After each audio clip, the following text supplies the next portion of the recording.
Security కల్పించండి ఈ విధంగా ఉందని చెప్తుంటే జగనన్నకేమో 10 నుంచి 15 మంది 20 మంది ఇచ్చారు ఆయన చుట్టూరు సెక్యూరిటీ. అది కూడా ఉందో లేదో డౌట్. కానీ ప్రజలు రాకూడదని మాత్రం దాదాపు ఒక 2000 మందిని తీసుకొచ్చి పెట్టడం జరిగింది. ఎక్కడికెక్కడికి ఇది చేయటం జరిగింది. కార్యకర్తలందరికీ కూడా ఎక్కడ కేసులు పెట్టినా ఏమున్నా కూడా పార్టీ అండగా ఉంటుంది. మేమందరం కూడా అండగా ఉంటాం. తప్పకుండా వాళ్ళకి అన్ని రకాలుగా కూడా ఆదుకునేదానికి సిద్ధంగా ఉన్నామని చెప్పి తెలియజేస్తా ఉన్నాం. అలాగే ఒక వారం రోజులుగా నా మీద కొన్ని ఛానళ్ళు కానీ పేపర్లు కానీ కొంతమంది కానీ రకరకాలు మాట్లాడటం జరుగుతూ ఉంది. శ్రీకాంత్ రెడ్డి ఒక కన్ఫెషన్ రిపోర్ట్ ఇచ్చాడు. ఆ కన్ఫెషన్ రిపోర్ట్లో శ్రీకాంత్ రెడ్డి నేను కలిసి చేశాము. కొన్ని ఆస్తులు పెట్టారు. ఆ ఆస్తులు ఈ క్వార్ట్స్లో వచ్చిన డబ్బులతో శ్రీకాంత్ రెడ్డి నా బినామీ అని చెప్పి కొన్నారు అని చెప్పడం కూడా జరిగింది. నిజంగా పోలీసులు కానీ లేకపోతే ఆ ఇన్ఫర్మేషన్ ఇచ్చిన పాపం ఆ పోలీసులకు ఇన్ఫర్మేషన్ ఇచ్చిన నాయకులకు కానీ ఒక కన్ఫెషన్ రిపోర్ట్ రాయించేటప్పుడు కన్ఫెషన్ రిపోర్ట్ ఇచ్చి బలవంతంగా సంతకం జడ్జి ముందు కూడా చెప్పడం జరిగింది. ఏ విధంగా సంతకం పెట్టి రాయించేటప్పుడు కనీసం నిజాలు లేదంటే వాస్తవానికి దగ్గరగా అయినా ఒక రిపోర్ట్ రాయించాలి.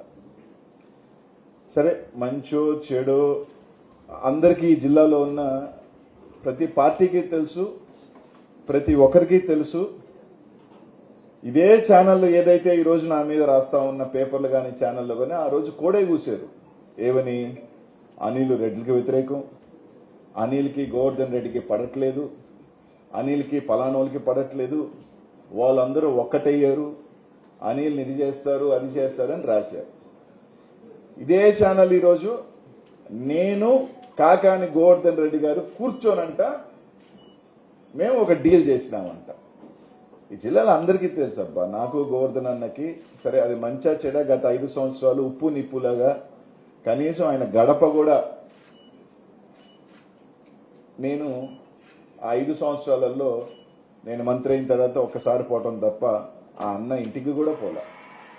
సరే మా మధ్య ఉన్న చిన్న చిన్న మనస్పర్ధలు దూరం కావచ్చు, కొంతమంది దాన్ని పెంచడం కావచ్చు, కారణాలు ఏదైనా కావచ్చు. ఆ రోజుల్లో అంత మేము ఉంటే ఆ రోజు ఈ రోజు పార్టీ మారి పెద్ద పెద్ద నీతులు మాట్లాడుతున్న వాళ్ళందరూ కూడా గోవర్ధన్ అన్నతో కలిసి గోవర్ధన్ అన్న దగ్గరికి నువ్వు చెప్పుడు మాటలు చెప్తూ నా మీద చెవులు కొరుగుతూ అక్కడ ఉన్న వాళ్ళు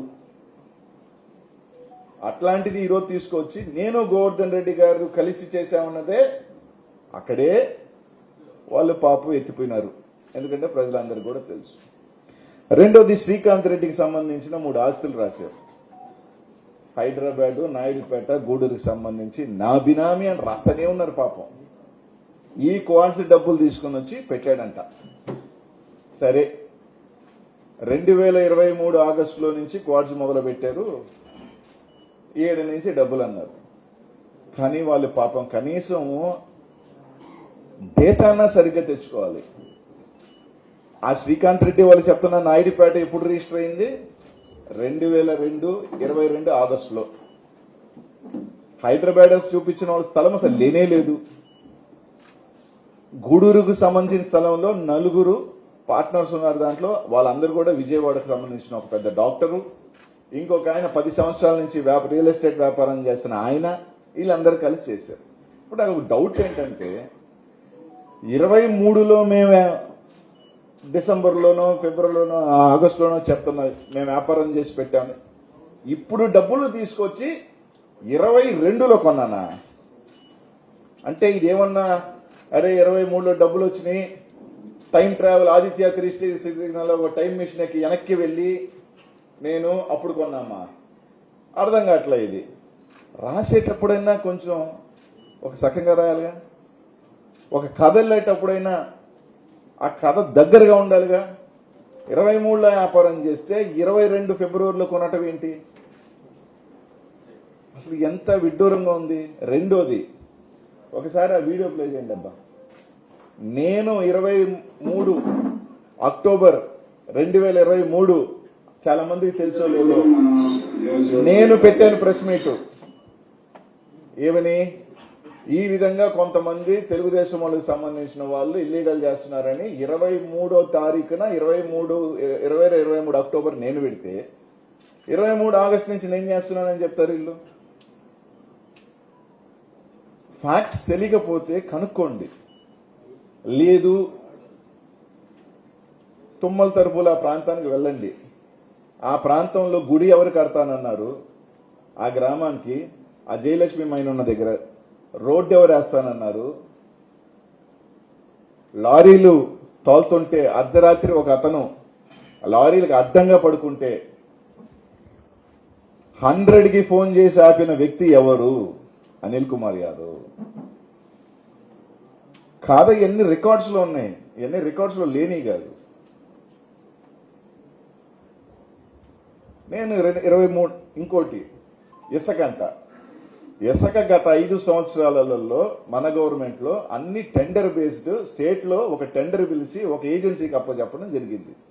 ఒక ఏజెన్సీ నడుపుతుంటే నేను నెల్లూరు నగరంలో ఎమ్మెల్యే అయితే గూడూరులో ఇసుక చేశానంట. అసలు ఏదైనా ఆశ్చర్యమా? ఒకవేళ నెల్లూరు నగరం పట్టణంలో కోవూరులో చేశానంటే అర్థం ఉంది, నేను పోయి అంటే గూడూరులో ఇసుక చేశానంట.